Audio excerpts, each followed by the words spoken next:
Woo-hoo-hoo. It is smoky. Wonderful world of rimfire. Guys, this is the Kel-Tec P17. I can't tell you how many requests I have received from you guys to do a review on the P17.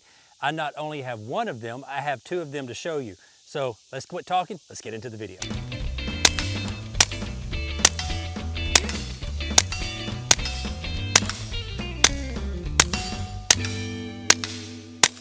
The Kel-Tec P17. Why is it called the P17? Well, first and foremost, it holds 16 rounds in the magazine, plus one in the chamber, 17 rounds, hence the term P17, okay? Now, when this pistol first came to the market, it's been several months ago. These things are almost impossible to find right now.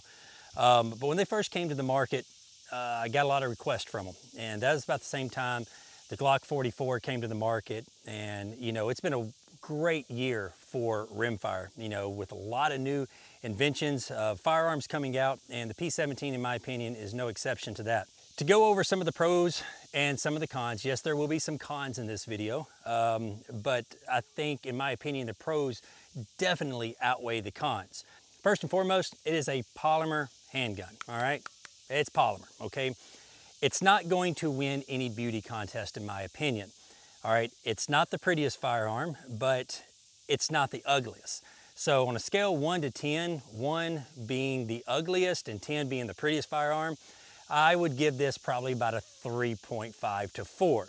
However, even though it doesn't look the prettiest in the world, it does fit very well in my hands. I've got large Sasquatch hands. Yes, I played basketball and grip basketball both left and right-handed, not a problem, but it feels good in the hand. Accuracy is spot on with this pistol, and you've got your Ambi Safety on both sides. You actually have an Ambi mag release right here underneath the trigger guard like you would find on most of your H&K firearms, and the trigger is about 3 pounds. The trigger is nice, it's real nice. The only thing I don't like about the trigger, there's not a wall to the trigger, so the firearm is unloaded, okay? And check it one more time. Now when you pull this trigger back, okay, most time you will feel a wall on a pistol. This one, the wall is so small, sometimes it just creeps right past it. It's a smooth pull, but there is a very, very small wall. That's not a big deal for a lot of shooters. Some shooters it is, but for me, it's not. You do have your Picatinny Rail right here on the bottom, so you can, you know, mount you a laser, flashlight, a banana, apple, orange, whatever you want to mount on the bottom of this thing. The front sight has a fiber optic front sight, so it makes picking up on your target super, super easy and super, super fast. And the rear sight is adjustable. We're going to get to this rear sight here in just a moment. But I have fired a lot of rounds out of this pistol. At this point, I have fired about 100 rounds of CCI mini mags when I first received the pistol, just to make sure it functions, because that's what I try all my semi-automatics with first and foremost are CCI mini mags. It ran on flawlessly. The pistol set for a couple of days, picked it back up, went to the range, really put it through its paces, and I shot some 36 grain Federal bulk ammo. Okay, if you know anything about bulk ammo, it's fairly reliable, but you do get a lot of misfires usually, or malfunctions with 36 grain bulk ammo. That was one of the problems I had with the Glock 44. It would not fire 36 grain bulk ammo. This one is eating it up. I fired over 600 rounds of bulk ammo through this pistol, not a single problem. I fired over 200 rounds of CCI Subsonic, not a single problem. Now it may malfunction in this video, but at this point I've got about 1,000 rounds through this handgun, not one single issue. I've talked enough about this handgun right now, but before we shoot it, I do have to mention that each of the P17s come with a thread adapter, so you don't have to use the thread adapter if you don't want to. I already took the liberty to put a thread adapter. It's threaded 1/2x28 on the end of this barrel. We're going to shoot it suppressed here in just a minute, but you don't have to take my word about the reliability. I'm fixing to show you guys how reliable it is. I've got a bunch of magazines in my pocket. They're loaded with 36 grain Federal bulk ammo, okay? The 550 bulk pack that you can buy from Walmart, or you could buy from Walmart, this is what it's loaded with. And I'm just going to run through them, okay? All right, here we go. Make sure my ears are in good. All right, here we go.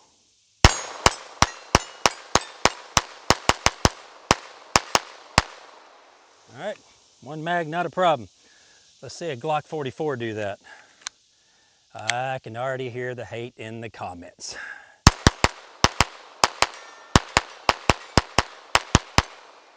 All right, 2 magazines, and again, 16 rounds in each magazine.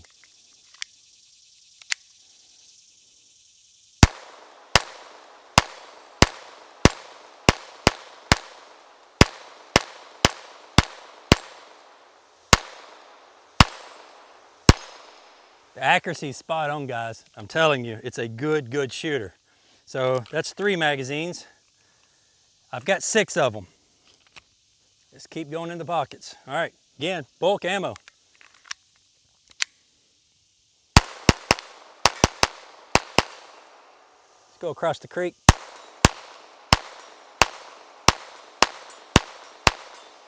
Nailing that target at 60 yards, not a problem. Still got more ammo. No cuts, not fabricating anything.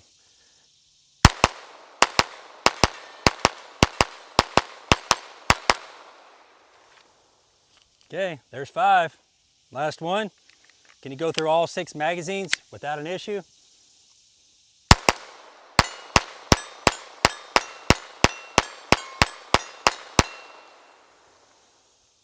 Do you believe me now? This little pistol will flat out run. As I demonstrated, this pistol will run. It will run with any kind of ammunition that I have put through it. It's refreshing to know that a MSRP firearm at $179 will run bulk ammo and run it pretty flawlessly. Now, to be 100% clear, 100% transparent with you guys, I'm not sponsored by Kel-Tec. I don't shoot for Kel-Tec. When I first received the P17, I got it from my friends at Clarksville Guns and Archery. He called me and said, hey, I got a P17 in.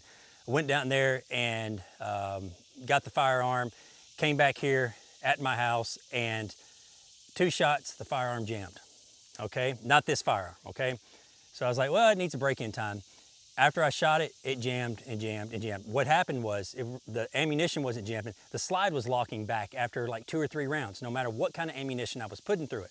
And I was like, something is not right with this gun. It's not the ammunition. Something's not, physically right with this firearm. I took it apart, and there's a guide ear on the inside, and immediately it jumped out at me that that guide ear was canted in a little bit, catching the slide. Knowing that it is not a testament of Kel-Tec products that I've tested in the past called Kel-Tec, I'm like, hey, I see what the problem is. I don't know if it was, messed up in shipping or from the factory, whatever have you. They were like, man, send it to us. We'll fix it and we'll get you another one out. They got me another one out in a couple of weeks, and this is the pistol that I have, and it runs flawlessly. I liked it so much, I got another one. So I own 2 of them, and I have been 100% pleased, because I didn't want to say that it was a bad testament to the pistol when I first got that handgun, because you guys have sent me hundreds of messages saying, do a P17, I've put 1,000 rounds through it or 2,000 rounds through it, haven't had one single issue. So I didn't want to make a video saying, hey, this is what these guns are, because it was a defect from the factory. I don't care if you have a $150 gun or a $5,000 gun. Sometimes you do get defects from the factory, and you do have malfunctions. Kel-Tec was nice enough and quick enough to replace it, and everything ran good. The problem with the Glock 44 is I'm not the only one that says there's an issue with 36 grain ammunition. I was the first one to say it, and since then there are 500-600 videos out there on YouTube saying that the Glock 44 has problems with 36 grain ammunition. This one does not, runs perfect. All right, we're going to shoot this pistol a lot. In these magazines, I have some CCI Subsonic. One of the cool things about shooting rimfire is shooting subsonic ammo. The 36 grain bulk ammo that I was shooting previously out of a handgun, it's going subsonic already, but this is going even slower. So I probably think this ammo is probably going around 810 to 830 feet per second. Let's just see how well it will function with the can on here with subsonic ammo. All right, here we go.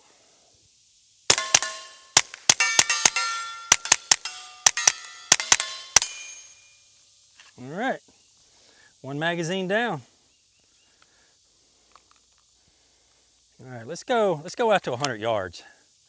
Let me see if I know where my point of aim is on this thing.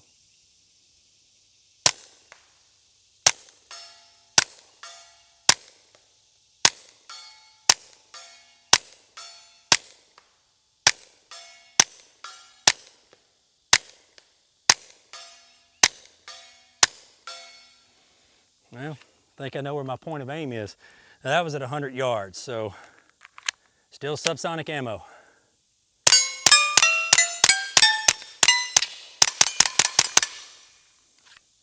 It is so quiet.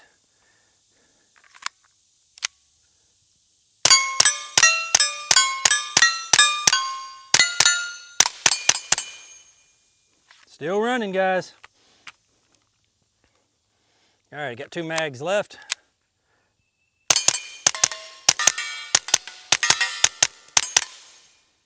All right, let's go out at 60. It's just fun to shoot. All right, 1 more magazine of subsonic ammo.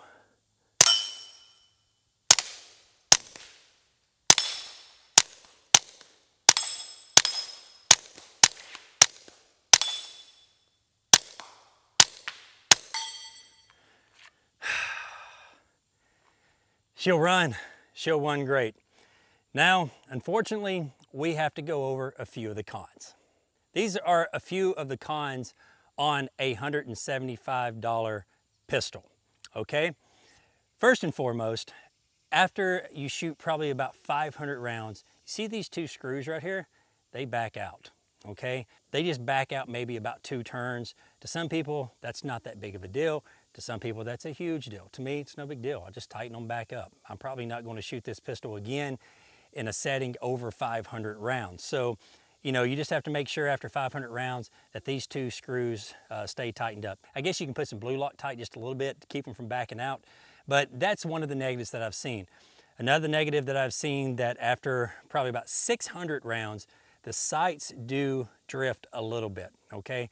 In my testing, after I shot over 800 rounds in one sitting, towards around the 700 round mark, I noticed that I was missing everything to the left, so this sight was drifting a little bit. Before I turned on this video and started making the video, I just moved the sights over just a couple of, I wouldn't say clicks, it's just on a moving rail. So it comes with an Allen wrench to adjust the windage and the elevation, the elevation up here and the windage on this side. So they do supply a wrench for that. They also do supply a wrench for the threaded muzzle device here. Comes with every pistol. But one of the downfalls, and to me, one of the biggest downfalls of the pistol, is when you shoot it suppressed. It's not that big of a deal, but you do get a lot of blowback to the face, okay? So when you shoot this thing with a suppressor, you do get more than usual blowback to the face that you would get with like a Ruger Mark IV or a Smith & Wesson Victory. To some people, that's no big deal. I always wear eye protection, so it's just a little bit of distraction when you get that carbon to the face, but it's not going to affect my shot any. But you do get more than usual blowback to the face on this open concept style of pistol than you would get with a pistol that half of it's closed and it's ejecting out of the side, all the gas and everything. It's not that big of a deal, but to some people that is a deal breaker. Now, in my opinion, this is, I'm just going to say it because I really don't care. This pistol, in my opinion, is superior to the Glock 44 for a couple of reasons, all right? The big reason is it's a little bit lighter. I believe it's a little bit lighter. 2, it will cycle any and every kind of ammunition that I have put through it flawlessly. The Glock 44 has not been able to do that, okay? And I've tried a couple of Glock 44s at this point, still haven't been able to do it. And the great thing is, if you buy a threaded Glock model, it's going to run you about 600 bucks, okay? If you buy the threaded model Kel-Tec P17, which they all come threaded, you're looking at $175. MSRP on these are $199. I've seen them as low online for $163. And the accuracy is there. The trigger is great. The sights are great. Besides, this rear sight does drift after about 700 shots. But it's a good shooter. It's a great shooter. I'm going to be shooting it a bunch after I make this video. A lot of times after I make a video on a firearm, I put it in the safe and I don't shoot it for a really long time. I'm going to continue to shoot this little guy because I really want to see how many thousands and thousands and thousands of rounds that you can actually have out of this gun before you start having problems. But yeah, basically you can buy 4 of these, which you can buy 1 Glock 44 threaded model for. So would you rather have 4 of these that's going to function everything, or a Glock 44 that you're going to spend a lot of money for and not cycle 36 grain ammunition reliably? So That's my 22 cents worth on the Kel-Tec P17. If you have any questions, you can put them in the comments below, or you can go over to my Instagram, Facebook, or Twitter pages and ask them there. Until next time, guys, y'all be safe and keep plinking.